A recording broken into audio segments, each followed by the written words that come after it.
ายปีวินพาเลยได้หอปีของตาเจนมันจะเป็นตัดสินทางวันเปลี่ยนทิ้งพาเราต้องสิตัดมาสร้างตัวสิ่งพวกนั้นนี่ก็สิ่ง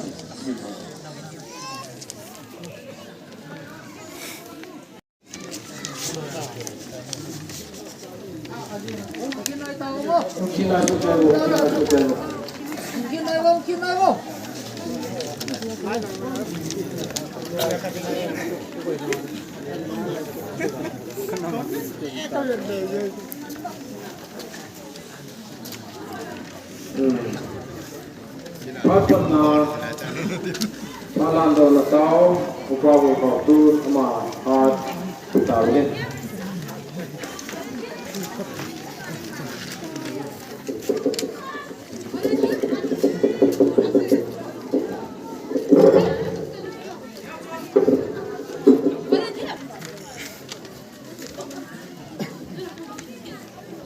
เจ้าน้องอินเดียที่ไว้ห้องนะลับปียานากันลายสาธิตเลยมีอะไรพัฒนาเจ้าสมบูรณ์กว่ามินเจ้าพิเศษที่เราช่วยตอนนี้ที่นี่ทิ้งเลยที่เรียกว่าเลยกันเลยตลอดสาวๆว่าเจ้าสมอีโบจิวหินสิ่งที่ชวนพิธีห้องเอามันเป็นนะพอจะเกิดจากปัญหาที่มีเตรียมจะกันเลยที่เอาเลยนี่จังเกอันนั้นที่เป็นเกณฑ์ที่เนี่ยเราเห็นจริงกับประเทศเราประกายไม่ได้เสกกันเลยเราบริลาสนะดุงบันนะดัมโมเทนะที่เทนะที่ชาจงเสียคนนั้นมันคุณนิโกเนปิโอสาลาสวพิมนาเตหอเอจุคุมนาอมนังมาเขาเขามาจิงเขาอินหอเทียนโซจิงาโกนาที่ไหนหอสุเลเดียยินเทียมปองปังดิงปาอดังดังกระบองซาบา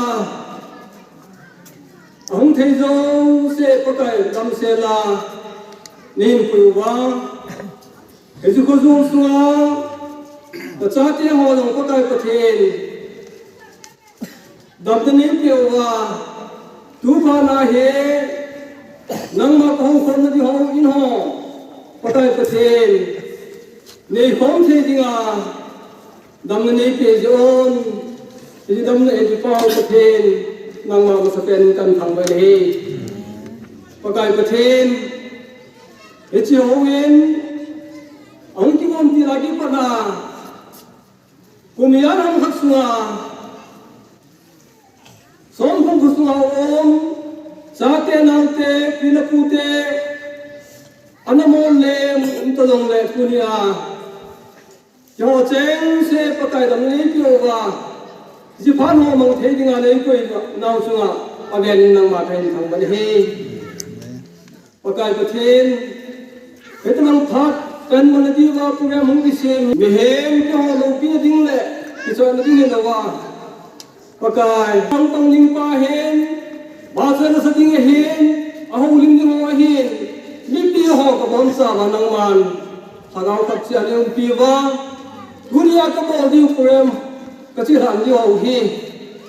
nang man nenay lun ho het bil benele, nenga ki patu sa inakan itinadigin, kabon sa akin nenong sa akin tiya, han ho zong se laki ho zong se dakunayin tiwag sa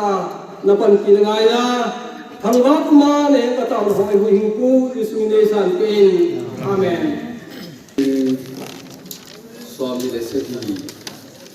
Duna kita bangkin ho. Bawa tidak ada masa benefit pasti kita tambahin. Dun ini ya kaitin so dingin. Bu tunggu ama apa na. Jadi pace ikan pin bisa kai aman an kila dingin ama paling kan petani.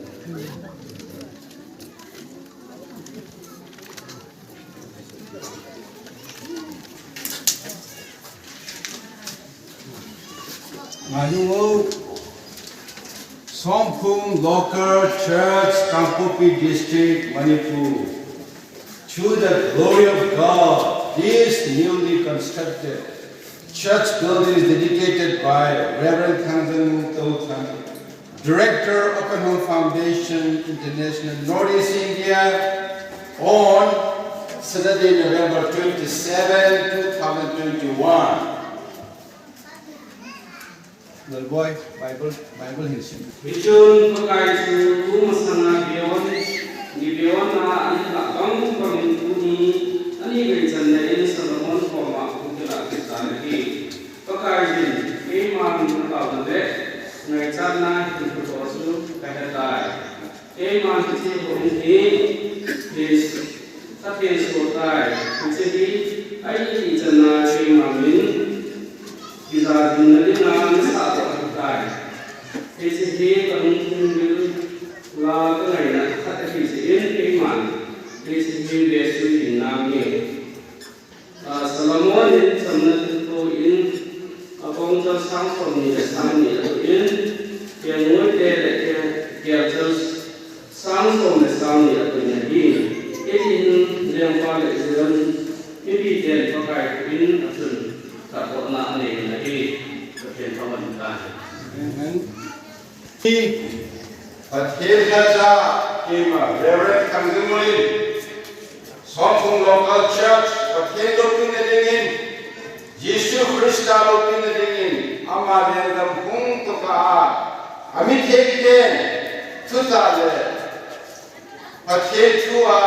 macam boleh dengan dunia kema hekti perkahumkan.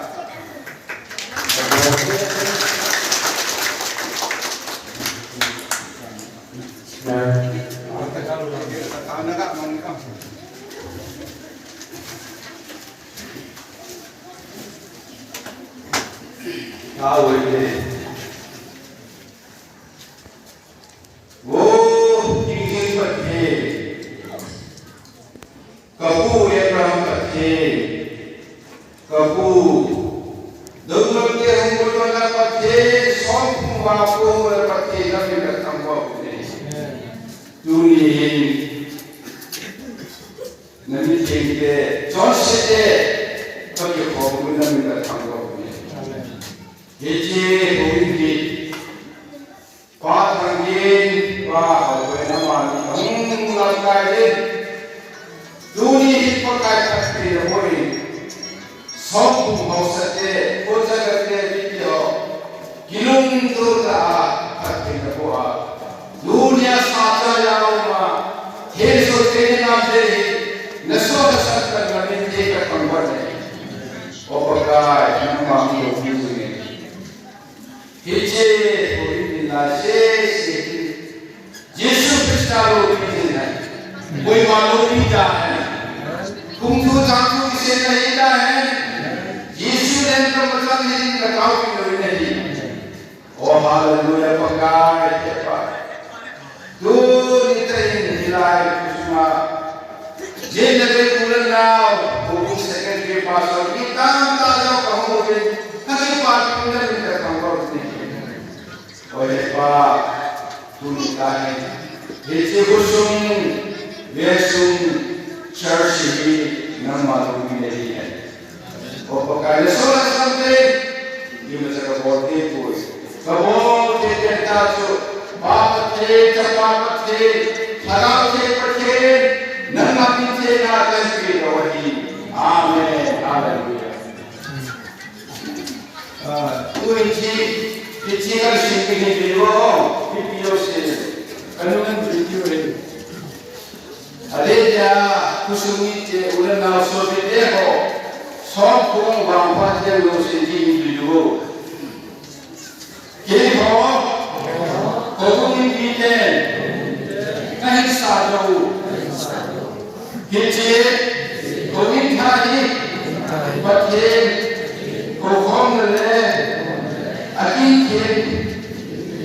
thì có còn là đi hàng quán là tạo ra đi mai trang sinh ra mai trang đi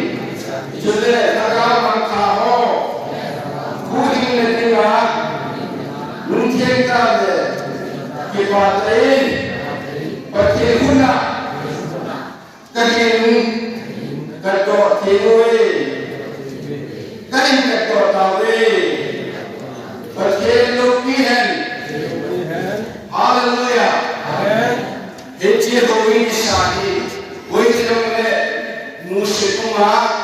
em sẽ cũng mà hiện nay từ đi xuất hiện như nào gọi là bắt thiên đi đúng gọi là cái hen bắt thiên đi thu tân hen thì là số là sao những cái phụ nữ này có gì vậy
kan ko ba lo se da jung ba pa tu se da bin ro kong le gi khotte da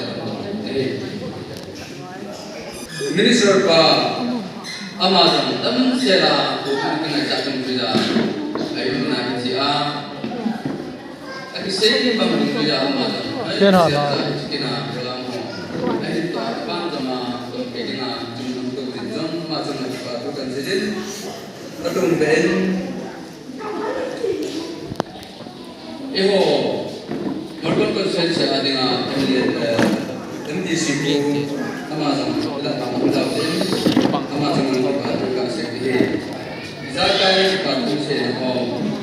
tam tak se le, le se, untuk se jumpa hukum bahasa se saya nanti kita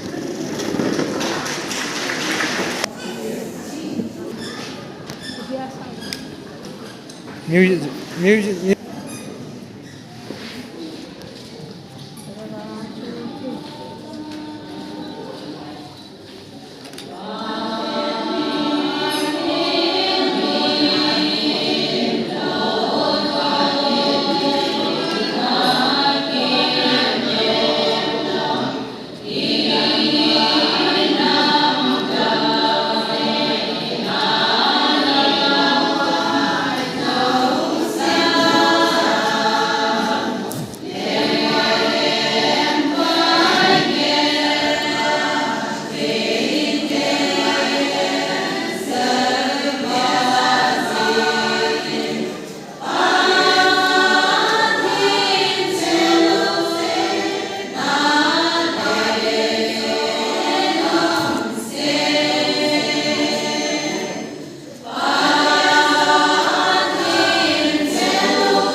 quân bung nó là một sao bảo thọ là sao bảo thọ là không được bung cái chuyện điều tôi không có cái đó và nó là ngao ác ma cầm la cho nên chúng nó không được suy nghĩ nó có đi có cái anh người họ nó có cái bên abadi tu là bên cái ship rồi nó có được bên ada cái gì bên cái gì ở trong này đi lên cái gì ada cái phần có được gì là cái bộ này cái gì mà sẽ có bên cái này áp lực là cái pure bên trong cái họ làm chuyện đó gì thằng có phải đấy ibadah phải không Yesus Kristus cái gì đó sẽ làm alung kian itu pun ada pun din abor lalu pun din lagi pakai Yesus sesuatu luk punggu saru sampun desi itu ada asal lagi kai dek kai yang lain Luke 6:47 dan shibde hai Bible kan tu din kai be nama dalam ada 6:47 जो बात जो दिन simple Asana ki jijo karna Jokin le dio sege Bible ko le se kai lo hi na la kai ni chapao kamil kamin kan ama Bible ko le se kai Bible ki bahe mai ama ko dinga chu hoi chi Bible ne ko lo hi ai ni ho ni tham ko Bible ko le so kai yo training ng chilo karo ehoding aju exodus kuiji hab iti kumad ham kuiji ngaju ham dia background kumsu ya chuke iti Bible no dia ita ji ya tumin kuin na ta to ben ti ne ayo le promotion ka bol mu iti Bible di by second edition chin ita bawa inde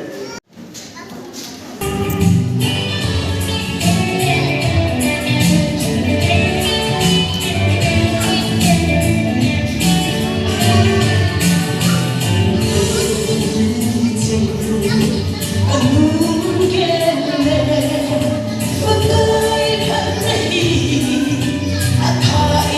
cho kênh Ghiền Mì Gõ để không bỏ lỡ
salary.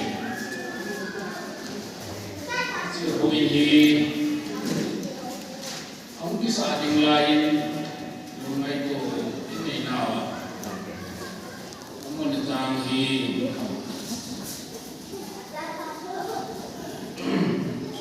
ang jauh-jauh yang lain ini yang ini bukan selain ini sustain ada pada uji saat ini yung may selain sa may semayang ini yung sinilin ka ang nabihin ang mga zanin na yung mga nabihin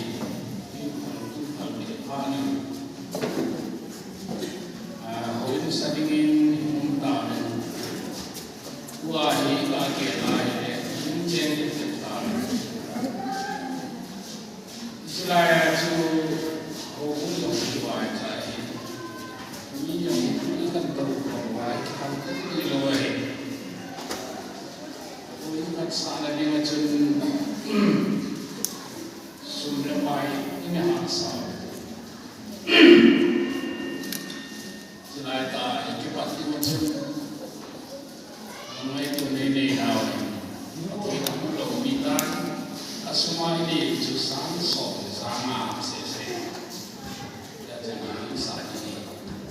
Mulai kita naya sedo itu semua kita lalu kita dan sedo. Bagi nama mungkin itu nanti itu senang.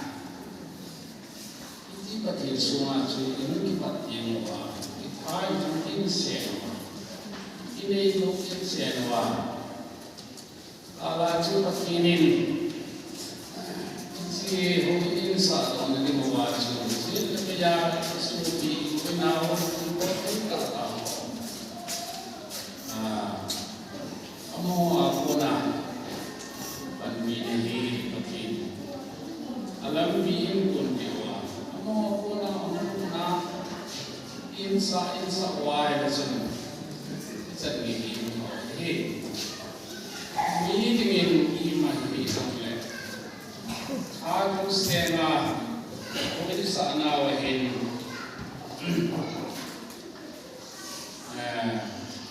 kulma nakipato kantin sumari ina ini itu wah, aju itu wah, jadi ya, ini hobi kemana, no sana coba kerana ini wah, jadi yang macam seleksi yang ini orang itu, sendiri mana, pakai macam, alam dia orang sendiri itu dia.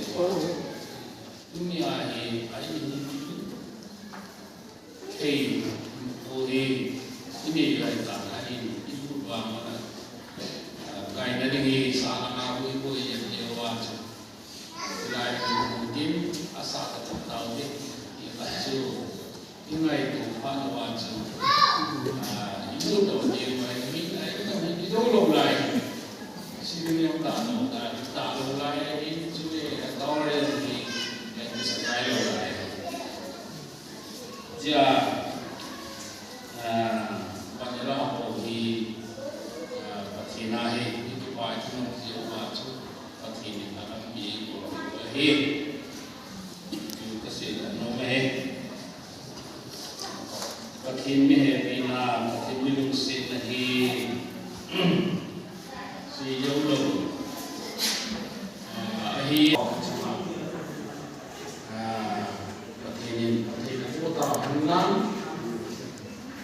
Jerman punya macam imahi no panakau atau macam kini orang di kasih hidup jadi pati itu orang di bawah itu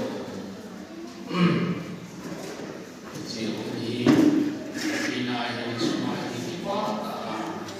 di jiwa saya ini tahu mau kita tidak cepat trong giả cần sẽ năng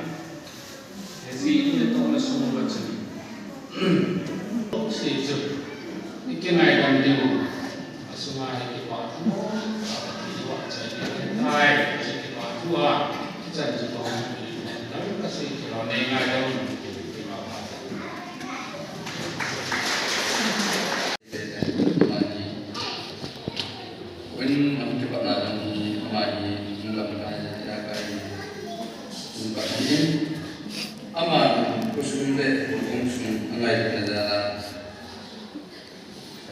Suma anjulo hi sumahin sam som sigin jutin le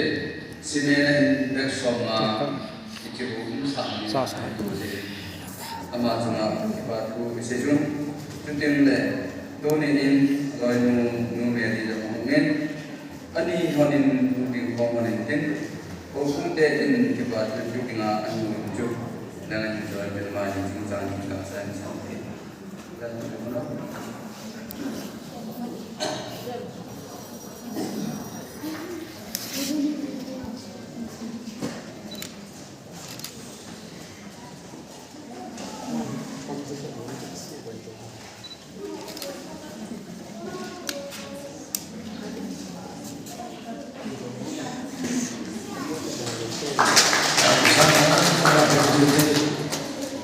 और पैसे तो सही को दिन में भेजेंगे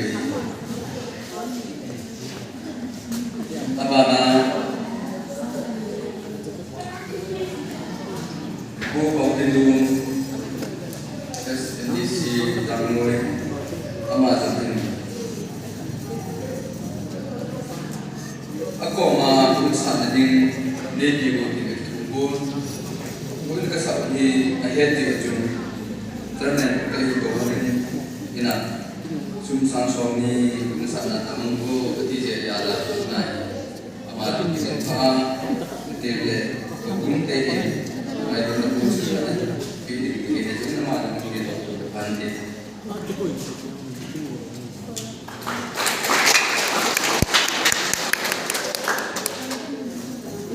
apanin ku kayak kamu amahin sang som sang sang itu in jadi le tu cuma orang bong kadang itu video nama tempat sejun jadi cuma orang tin hukum dan tempat dia ini jadi sumber akhir hausan ni ada mun ada tak kerja kat bojen ama tu saya pikir ni sih inti nampak apa yang dalam semua tahu mungkin dari betul sana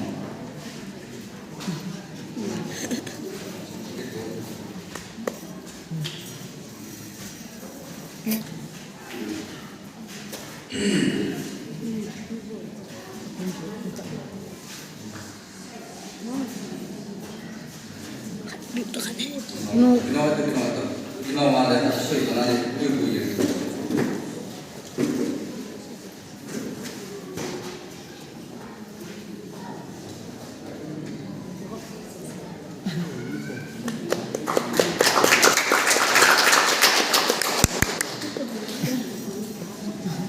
Apa namanya saya din, bu bawa zaman lalu mujang, Samsung na tempat kasih bedem, semua hukum saat itu zaman koi makomam ketahu. Ipijinan tidak, kau ini kaya dari kau di isumin kisah tidak tahu kisah tidak naik tu ni asu. Tuna kau zaman, nahu kau zaman tu ini Samsung na antuin, amal itu hai koi. Hukum naik kisah tidak tu kau sahaja kan tu jin, amal cuma dekat tu serun.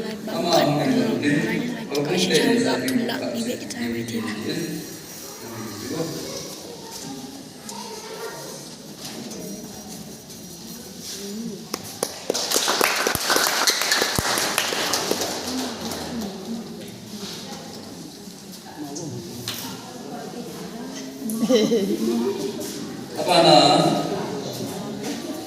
ku thangin dongal ama hin sang som ne sangli ko hum ngai din zala hum sa ding ju jang ai ko je ma jang hum din do din chu ding le ama hi bil ding da jarne da hi je en ei da adum kin da ta ai ko je ama ni ma chu da ni ko ni ko hum de din ngai ko je chu ko ni ba chu bin ko ni ta ki ni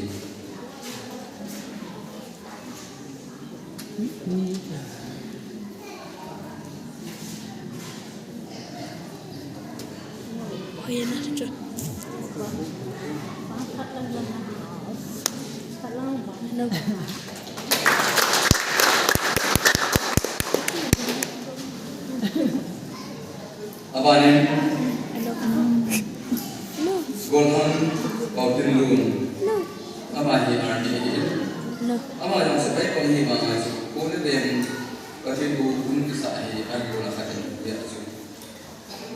Ama yang bangga Sangson Sanga Hujin Ama cuma kibatu kesin Keting le Ama hi Mumpun Kit Anu Mungkin kita orang Kesana Anu tu orang Kesana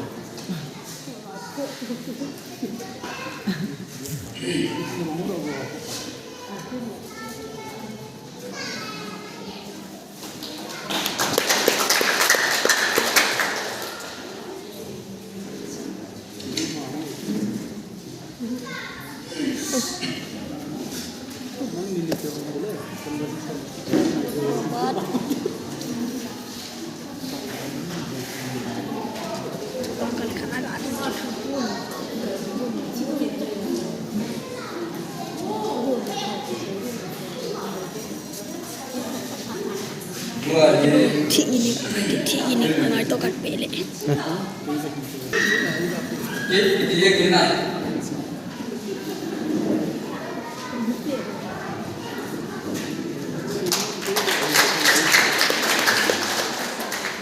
Kerja sekali kena jadi.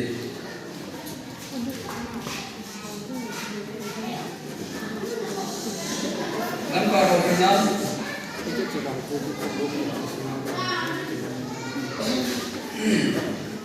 Kalau dia berbuat ini dia tadi, kenapa dia ngomong? Ini orang itu saya pilih.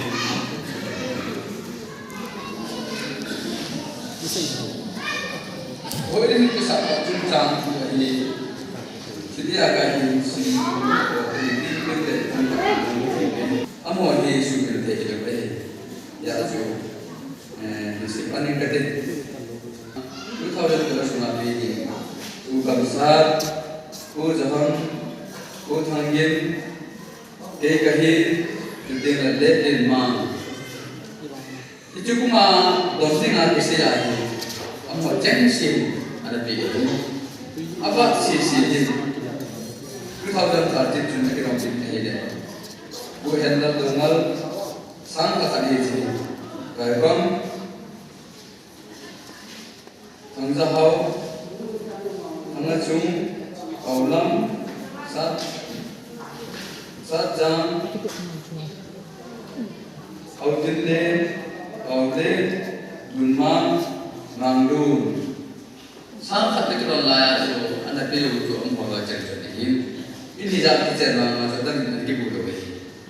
Jadi kasih naju, aku mah saat dengan kita. Ibu boleh abang saat kita itu kita ini main tu aja. Lambat ada main tu, aku kita buat saja. Bani saat ini sih kita. Itu orang apa tu yang sudah penting. Kamsa sang samtum, sang samtum. Hamilal sang sami, sesa sang sami, kinzau sang sami. Sekian bangsa sang sami, ubaholam sang sami, hambang sang som, ningwai sang som, ubajahan sang som, lemse sang som, tangzau sang som, hanghau sang segi, mulhau sang segi, mangdung sang segi. segi sajang sangku lunmang sangku bawgin sanga ephok sanga pangmilen sanga kampher sanga